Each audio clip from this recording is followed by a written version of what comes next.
What is up, everybody? It is your man Airpate here. Today, we are going to talk.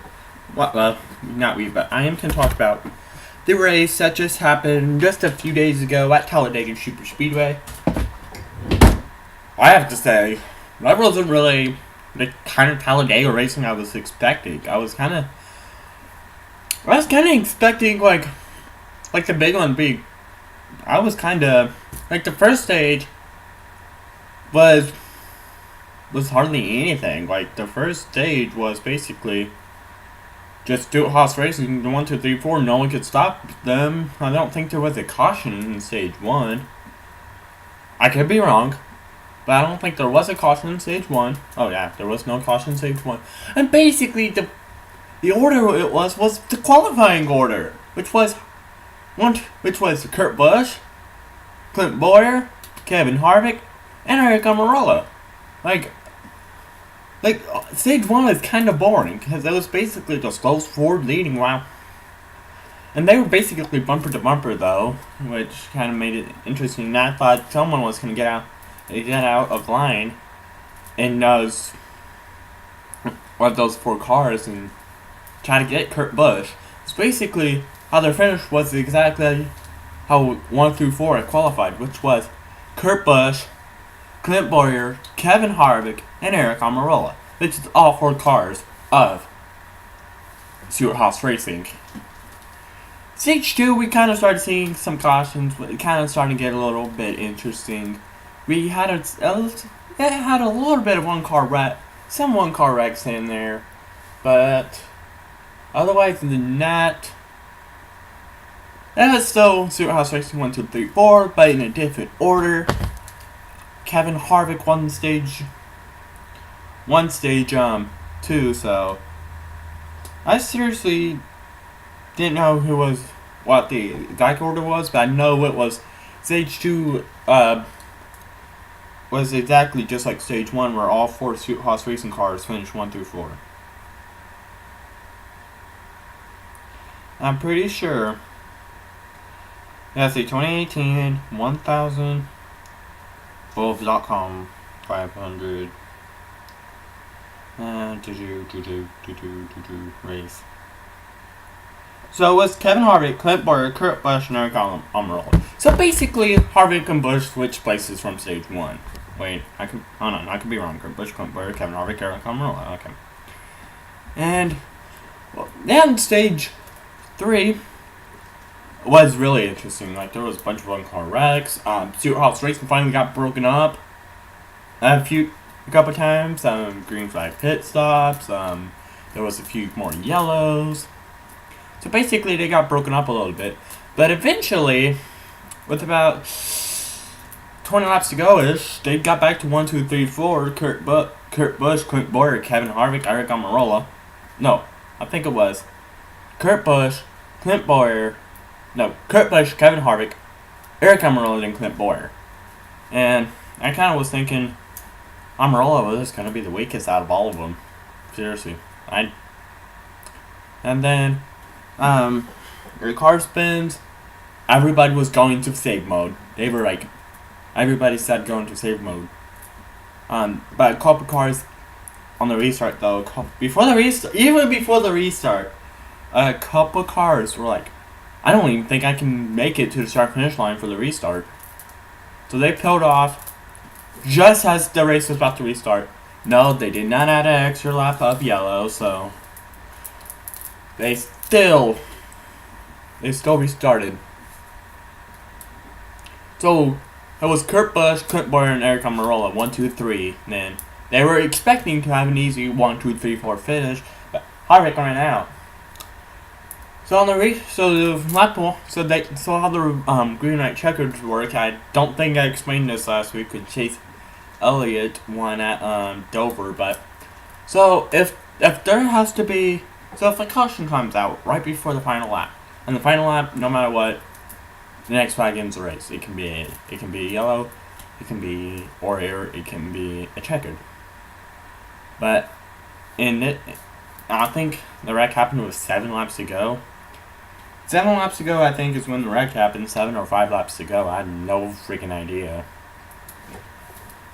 It was 5 to 7 laps to go, because it had to go overtime, of course, and it was gonna be Kurt Busch, Kevin Harvick, Clint Bowyer, and Eric Almirola, and then Harvick had to pull off. It was in overtime, and normally they do 2 laps on the green.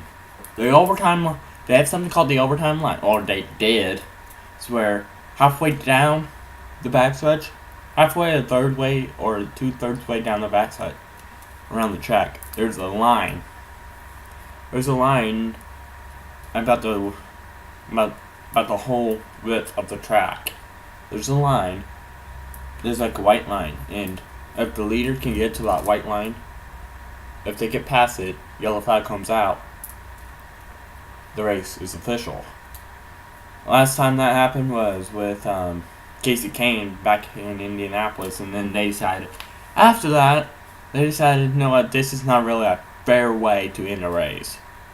Just get into a stupid line on the backstretch with 2 laps to go. I think they said that from now on, they have to get the white flag in order for the race to be official. It has to be in overtime, though, for the white line to work, and when they did have it, they had to be in overtime, by the way. They could not be all 2 laps to go, they get to that line, next flag ends it, no. If it's 2 laps to go in regulation, car crashes, yellow comes out, but I passed the overtime line. There still has to be a restart due to it wasn't overtime, it was in regulation. But let's say it's in regulation. I come out forward, get the white flag. Car spins, caution comes out. And then that's no matter what. No matter what. Unless, but Talladega, though, this week was kind of different. Can I explain that in a minute? So, just right before Kevin Harvick peeled off, and a few others had to go to pit road to get some fuel. It was Kurt Busch on the inside, Bowyer on the outside. No, Kurt Busch on the outside, Bowyer on the inside, and then Almirola is directly behind Kurt. Green flag. So, by the way, if you ever watch Talladega race, the start, you're like, what's the start? As they're in trial, as they're about to start the race, you're like, you're not taking off yet. They're in trial. They normally take off about the trial. Coming into the trial. It's because they take off in the middle of the trial when normally the start finish line will be, because the start finish line is a little past the trial. So that's why it's a little different than any other track. And I think but all tracks are different. Like Richmond, I believe, is like 1/4 in the trial. It's not halfway through the trial. Like most of them are. It's like 2/4. It's like a quarter into the trial, I believe, for Richmond. And then, like I just mentioned, Talladega is past the trial. Anyway, lap 1. It was nothing. Eric Almirola tried to take the lead. Kurt Busch blocked him a few times. White flag. Turn 1. Car goes in the wall. With a couple other cars too. 32 went in the wall, taking Chase Elliott and a few others. NASCAR has decided, though, they immediately decide if crews has to be dispatched to go over the yellow. Fortunately, they all got to those safety exits, so no caution. Down the backstretch, they are heading. Almirola is still looking on Kurt Busch. And the 17, Ricky Reckhouse Jr. or Stenhouse. I'm gonna get to why I just called him Reckhouse in a minute. Down the backstretch, Ricky Stenhouse was pushing the 10, tried to get him to the 41, tried to get him past the 41. Stenhouse back and Almirola, just them two. No one came to help, or no one was helping them. And then somehow, I was like, oh, then Kurt Busch is going to win. Turn 3 and 4, Kurt Busch runs out of gas. He could not get back to the start and finish line in first. So he decided went to the bottom of the track and let his teammate win. Eric Almirola goes all the way to, heads to the tribal. They said, well, Amarola. Rick Allen was like, it's Amarola gonna make it. He does. Eric Amarola. Is Amarola gonna make it on fuel? Eric Amarola wins at Talladega. I was like, I was like, I knew it. I knew it. I knew he was going to win sometime this year.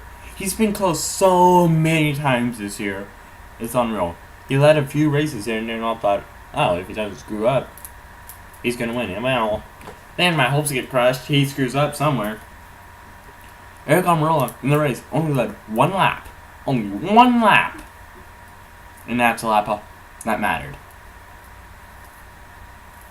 The stages are basically just trying to... People have been complaining like they've been doing good, but they haven't been getting points for goodness. So I think that's when the stages start. They started last year and they said, NASCAR says they love it.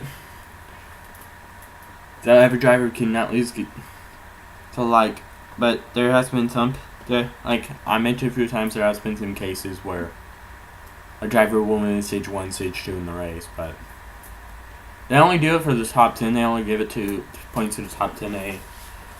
What they do is they take 11 and subtract your position for the top 10.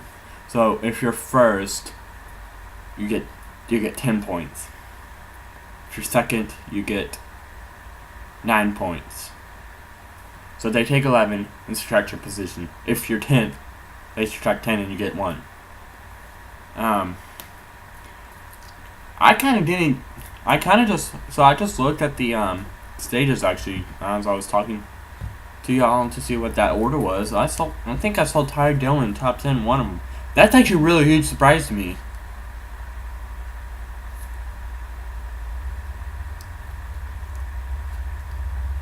Oh wow, Larson got penalized. Whoa. I'm gonna actually read that story out loud here in a minute. Yeah, top 10. That's actually surprising to me. And Austin Dillon finished 8th in the next stage. Let's see, where the Dillon brothers finished though in the race. Let's see. 17th for Austin, and let's see if I can find Ty.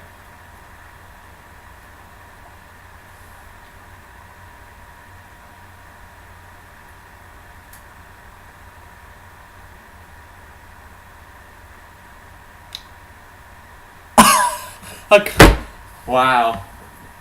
Between the Dillon brothers, though, I like Ty better because, well, okay, unlike Austin, like they both drive for they both drive a Chevrolet, so that kind of makes it easier. And Ty kind of drives for a bad team. Austin drives for what if like about 20 years ago was a good team. When they had senior, and I think they're only counting 3 wins. I could be wrong, but only counting 3 wins ever since senior.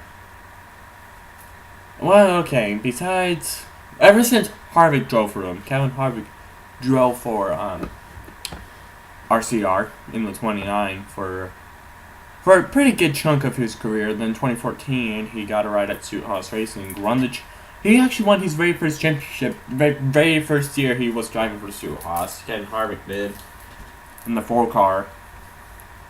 Next year he was trying to defend his title. Kyle Busch said, Kyle Busch got the title that year, by the way.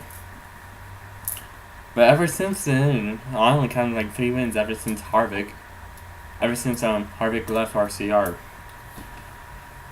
So Austin Dillon, and I kind of think will be, and Austin Dillon, he says he doesn't want to drive for any other team unless he gets an excellent contract, because the person who owns Richard Childress Racing is Richard Childress, and Richard Childress is actually related to Austin and Ty Dillon.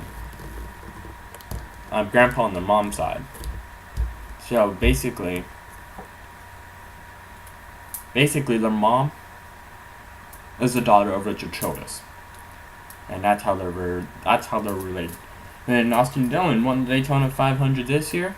Then they said that his last time in victory lane at Daytona was 20 years before.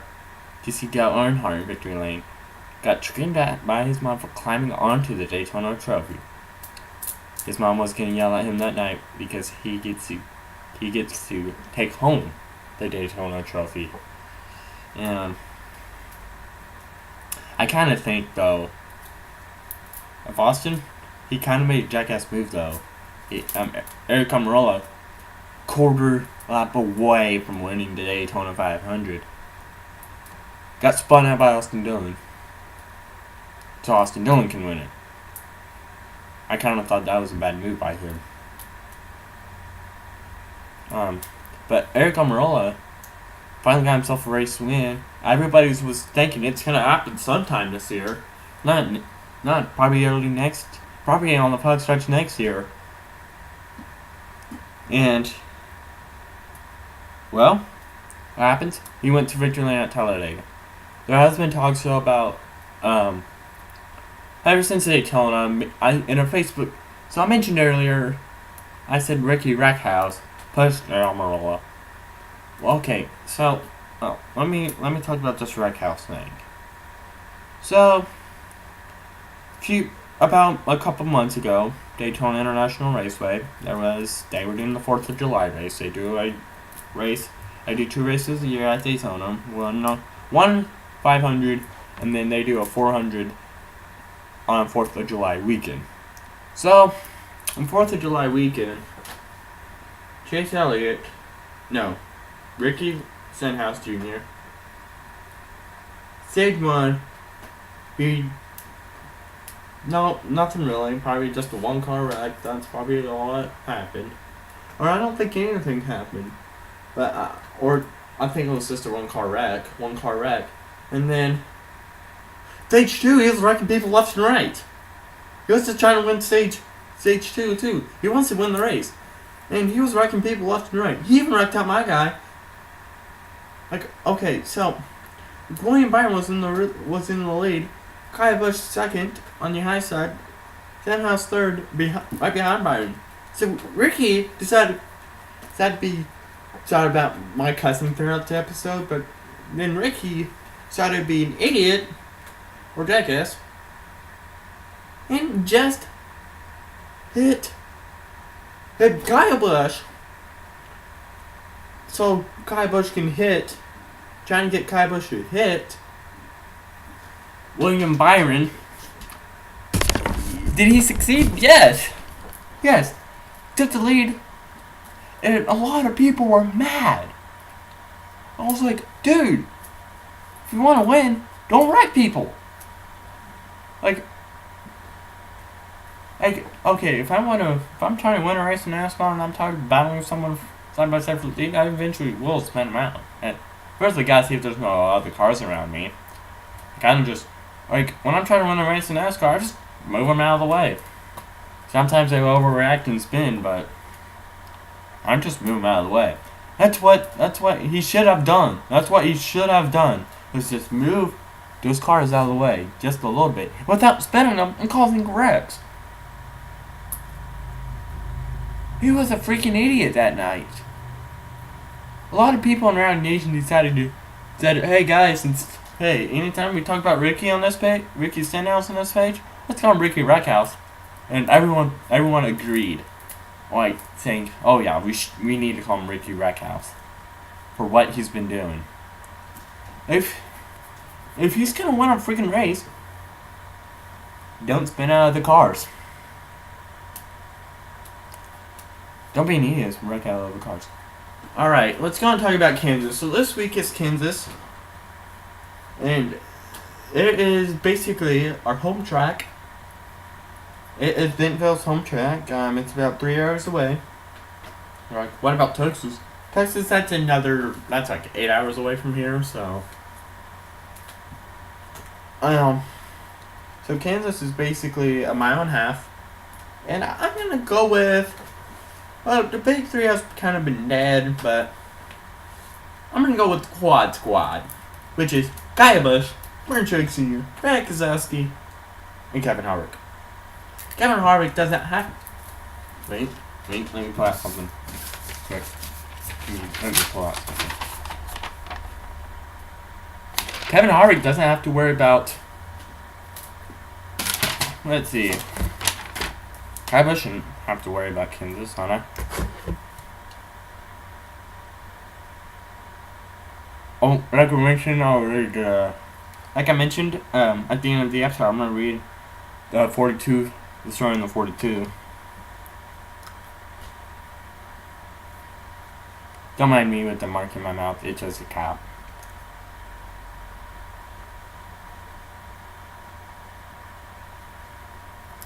Gotta do some math here. So, Guy Bush 311.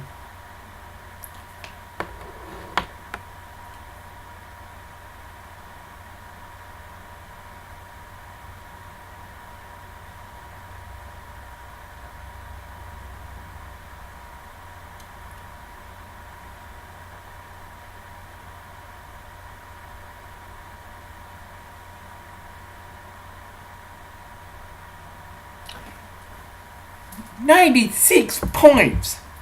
Oh. Hold on. Hold on.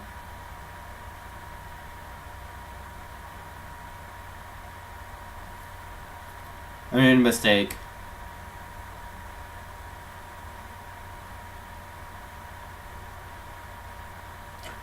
Okay, so he really kinda... He kind of needs to have a stage win in order for him to get a guaranteed spot. Okay, 96 on I did it as I had to suggest whoever was last minus, and it's whatever. So we're gonna talk about some must-win situations though for Kansas. Let's see, Brad Keselowski. Yeah, he's kind of must win. Ryan Blaney.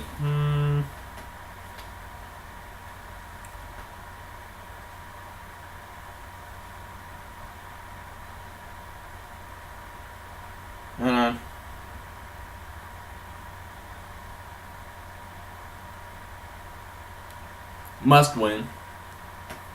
Or have a good day. 57. Kind of must win.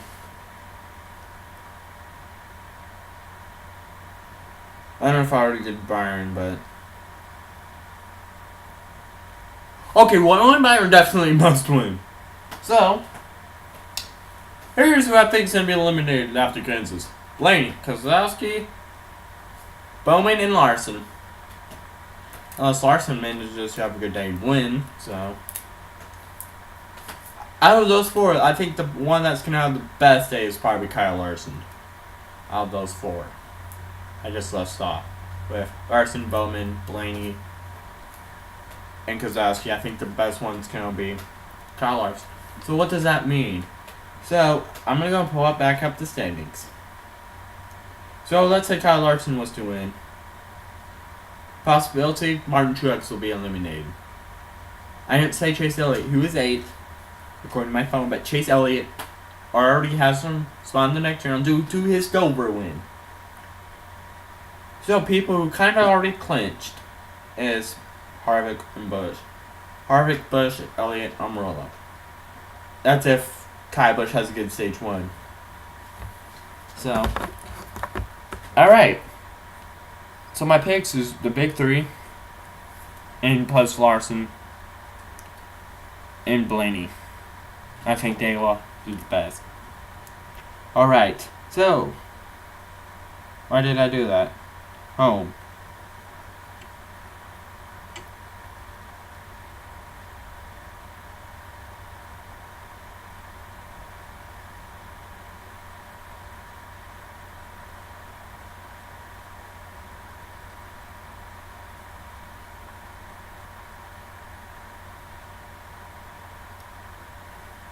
Alright. Story time. Hope y'all got a couple minutes.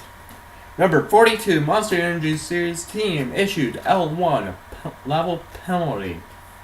The number 42 Chip Ganassi Racing team in the Monster Energy Cup Series received an a L1 level penalty for an infraction found following Sunday's race at Talladega Superspeedway, according to the NASCAR penalty report. The team was in violation of Section 10.9.9.d of the NASCAR rulebook, which covers the damaged vehicle policy and mechanical repair. The rule states that regardless of how damage to a car occurs, the team is only permitted to reattach original body parts of the car to their original locations with fasteners or tape only. The number 42 team reattached parts via metal tabs following an on-track incident. As a result, team driver Kyle Larson will lose 10 driver points, and owner Chip Ganassi will lose 10 owner points. Crew Chief Chad Thompson was fined $25,000, and Car Chief David Bryant is suspended from the next Monster Energy Series event weekend at Kansas. One penalty is a blow for Kyle Larson's playoff chances entering the round of 12 finale at Kansas. Larson is now 36 points behind the cut line to advance. Once Wednesday's 10-point penalty is deducted. Also Wednesday penalty report. So, these are like little incidents post-race. Let's see, the race meeting number 10, Stuart Haas Racing, was found to have one lug nut not properly installed during the post-race inspection. As a result, Goose Chief John Clemser has been fined. So that's not going to be a huge effect. He just had one lug nut loose. So these teams in the Kemper Truck Series has been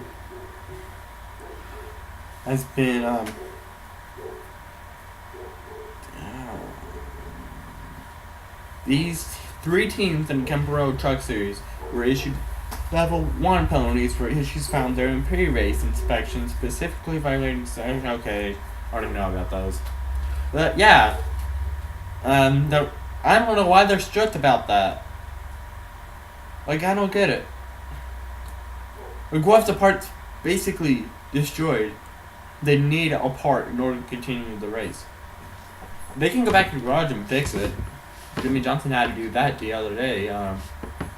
Had to do that at Dover last week. I think a spark plug came loose or something. Something happened and they had to completely replace in the garage, which took about 5 minutes to fix. So, like they said, it cannot happen on pit row, but it can happen in the garage. It can, like if a spark plug becomes loose, they need that spark plug. Now, but that part of the car where the spark plug came off, they need it. They need one. They will. They can go to pit row, but they have to fix the spark plug. Or they can go to the garage and get a whole new one and be several laps down. Be about 20 laps down. So I just go with complete replacement. So I'm sorry about why I had to take a few days because my computer's been acting dumb. So like, I'm going for it would be nice. Cool, be awesome. Mary Pate, don't donate. See you later.